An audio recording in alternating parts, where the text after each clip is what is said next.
Here, we'll take a look into commentary and collaboration, which is an element often missing from BI solutions. This is a topic in reporting that is getting a lot of analysts focused at the moment, so let's take a look at how we handle it in XLCubed.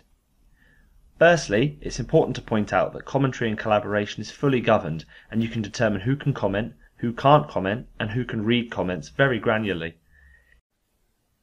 In this example, we are looking at April, and the little red triangle shows that there is a comment on discount. Let's change the month to May. You can see that we now have no comment on discount, but a comment on margin. This was a way to show you that it is not an Excel comment. It is tied to the data itself, and this information is actually stored in SQL Server.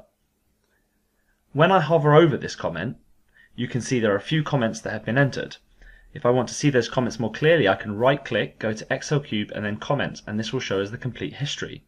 So as you can see, Jen has made a comment about margins dropping off from the previous period, Chris has looked at the root cause, and Nirja has mentioned that discussions are taking place to resolve this. In that example, someone had spotted an issue with a potential number and raised a question, and it has become a discussion thread where additional information has been shared by various people. Another scenario where this information is useful is at a higher level, so if I change the report to December, you can see we have a comment that appears under the first data table, not on a specific data point, but within the context of the whole report. This comment is just tied to the month of December and basically points out an issue with using the figures in comparison to last year as the store mixture has changed. So this helps users to not only read the numbers, but understand what's going on behind the data, which is in itself extremely valuable. The last use case we will look at in this video is a situation where we have a few thousand users and the number is significantly off the expected figure, and as such it will lead to a lot of support calls.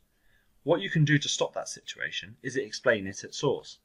So, if there is a POS failure at our biggest store and that causes the revenue number to be low, we can add that in the XLCubed comments dialog window we saw earlier, like so.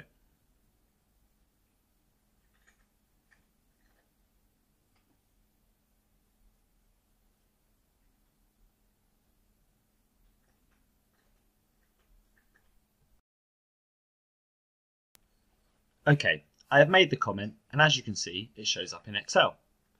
Where it will be really useful is on the web side of things, where you have potentially hundreds or thousands of users that are accessing the report. So, when they bring up the November data, we can see our comment is visible, and as the number doesn't look right, I can see exactly what is going on, and I can understand why the number is so much off what I expect it to be. When this POS issue gets resolved, we can either make a new comment, or we can simply delete the comment. Clearly I'm only able to delete the comment because I'm an admin level user and I have permissions to do so.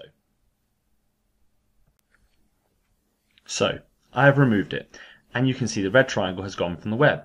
And if I go back to Excel, switch the month and switch back again, it has gone from Excel too. As you can see, commentary and collaboration in XLCubed can be used to help the user understand the data, and also communicate further information and create discussions with all report users.